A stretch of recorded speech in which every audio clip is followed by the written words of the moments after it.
아멘. 요한일서는 사도 요한이 사도 요한을 통해서 하나님의 말씀이 기록된 그런 편지이죠. 요한일서 곳곳에서 사도 요한은 사랑하는 자들아, 사랑하는 자들아라는 말을 계속하고 있습니다. 요한이 이제 예수님과 함께 있었던 그 시절에는 청년이었지만 이제 요한일서를 쓰는 시점에서는 교회의 어른이자 할아버지가 되어 있는 것이죠. 그래서 그의 사랑하는 영적 자녀들에게 혹은 영적 손주 손자들에게 사랑하는 자들아, 사랑하는 자들아 이야기하고 있습니다. 그런데 요한일서를 읽다 보면 사랑하는 사람들에게 할아버지가 사랑의 메시지, 위로의 메시지를 주는 것이 아니라 너희 세상에서 살면서 반드시 승리해야 된다. 너희 세상에 살면서 거룩하게 살아야 된다. 너희 더욱 사랑하고 살아야 된다. 라고 말하는 것을 발견하게 됩니다. 사랑한다고 말해놓고서 너희를 사랑한다고 말해놓고서 오히려 더 큰 부담을 주고 있는 것이 아닌지 헷갈리게 되는 것 같습니다. 사도 요한이 말하는 사랑은 무엇일까요? 그리고 그가 이런 거룩한 짐을 이 요한일서를 통해서 허락하는 이유는 무엇일까요? 오늘 본문을 통해서 그 두 가지를 함께 배워보는 시간을 가지면 좋겠습니다.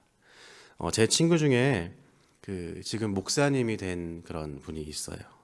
어렸을 때 같이 축구하고 놀고 했던 그런 친구인데 나중에 목사가 됐습니다. 그 친구가 최근에 인생의 큰 시련을 경험하게 됐습니다. 어디 가서 말하지 못하는 오랜 시간이 흘러야만 좀 회복될 수 있는 정도의 그런 시련을 겪게 됐습니다. 그런 소식을 알게 되어서 만나서 같이 밥을 먹었었습니다. 그렇게 이제 한참 동안 이야기하다가 이 친구가 이렇게 얘기하더라고요. 야, 내가 옛날에 고등학교 때 수련회에서 말씀에 감동되고 찬양에 감동되고 이렇게 기도하다가 이렇게 내가 기도했었다. 하나님 나에게 다윗과 같은 고난을 허락해 주십시오. 하나님 나에게 다윗과 같은 시련을 허락해 주셔서 하나님의 마음을 아는 사람이 되게 해 주십시오. 그렇게 기도를 했다고 고백을 하더라고요.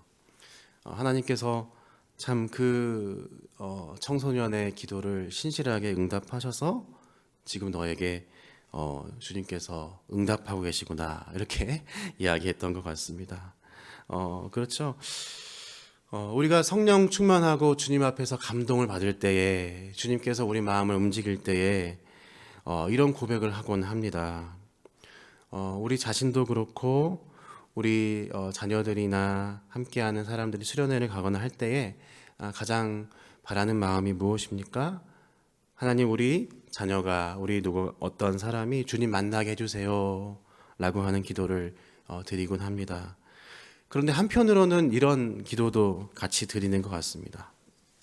하나님 주님을 만나긴 만나는데 너무 열정적으로 깊이 만나지는 않게 해주세요.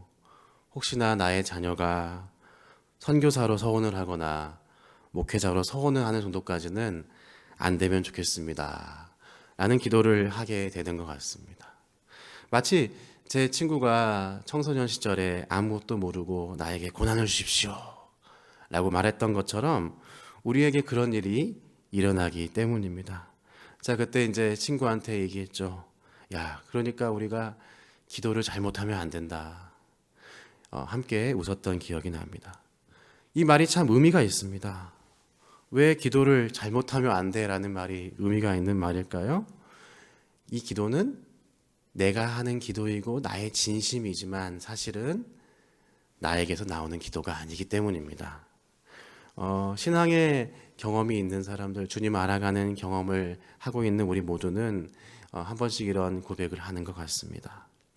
주님께서 나와 함께 하실 때에 주님께서 나를 충만히 인도하시고 나를 충만히 채우실 때에 나는 그런 인간이 아닌데, 그런 고백을 할 만한 인간이 아닌데 내 마음이 변화되어지고 절대로 나한테서 나올 수 없는 사랑과 기쁨과 회복이 일어나고 거기서 멈추는 게 아니라 그 사랑과 열정으로 헌신과 희생을 주님 앞에 약속하게 되는 것이죠. 우리가 그 약속들을 주 앞에 했기 때문에 지금의 신앙생활을 버텨오고 있는 것이 아니겠습니까? 이 일은 어떻게 일어나는 것일까요?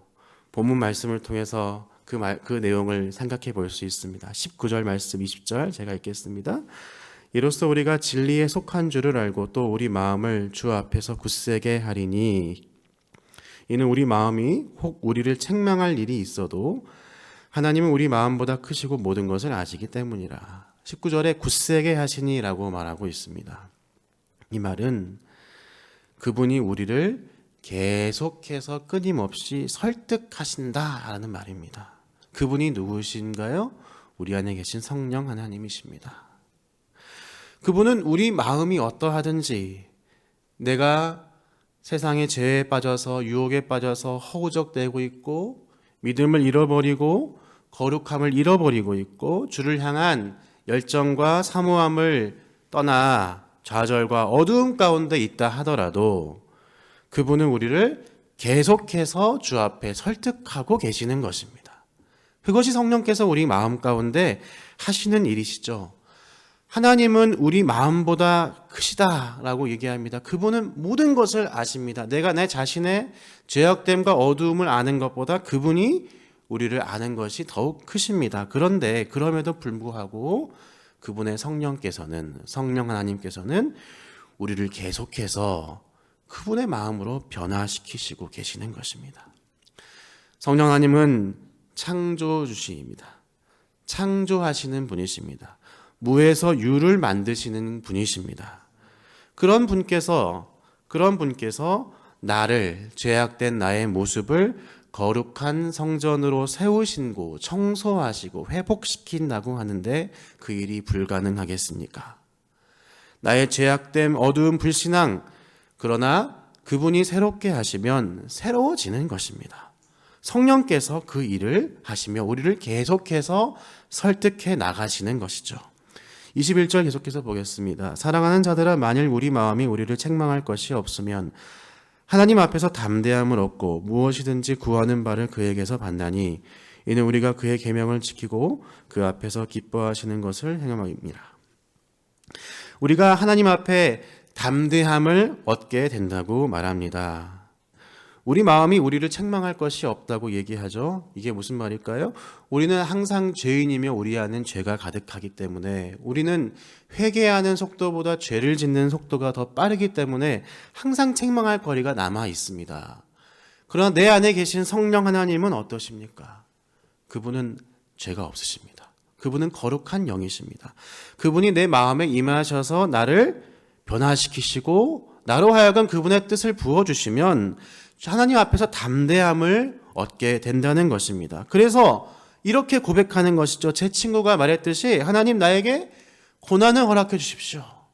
나에게 시련을 허락해 주십시오. 당신의 마음을 아는 사람 되게 하여 주십시오.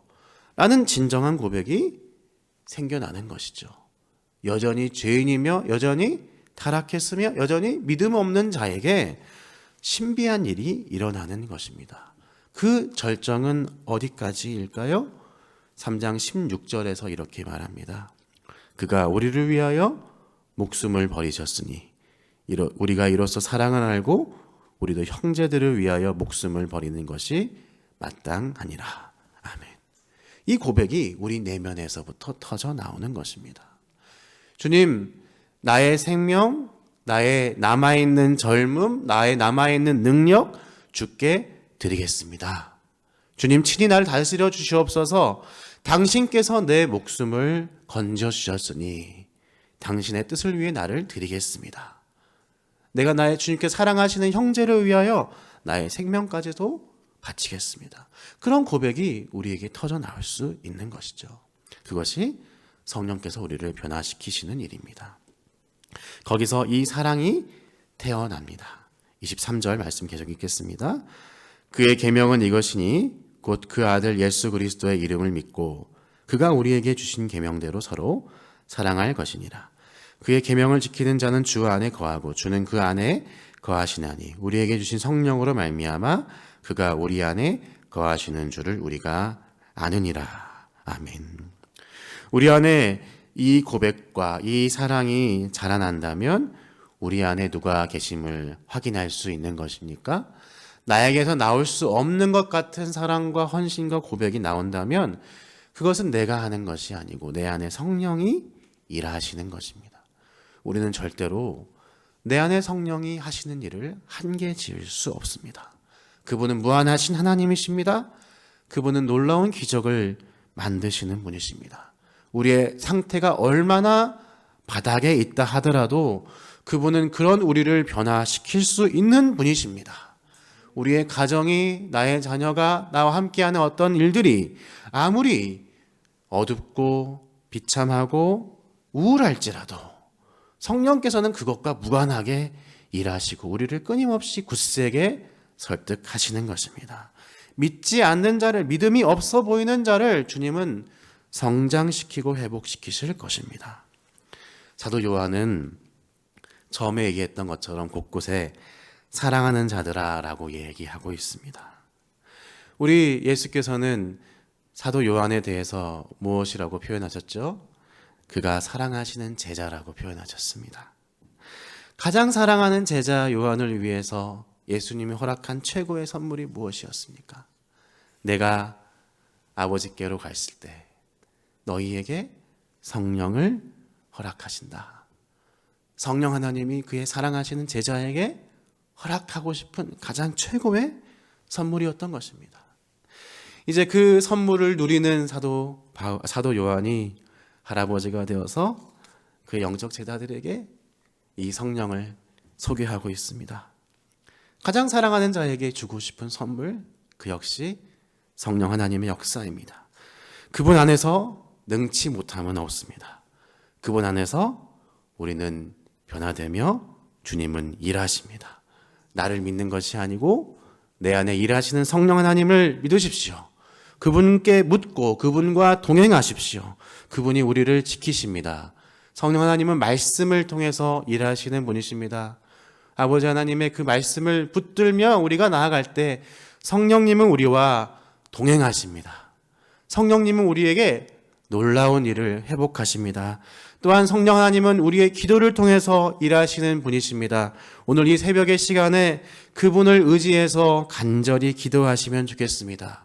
그분을 향해 외치시면 좋겠습니다. 나의 어두움과 거짓됨과 한계에도 불구하고 나의 낮음과 절망에도 불구하고 그분은 일하실 것입니다. 나의 어떠함을 보지 않고 그분의 일하심을 바라보는 시간 되시길 주님의 이름으로 축복드립니다. 기도하겠습니다.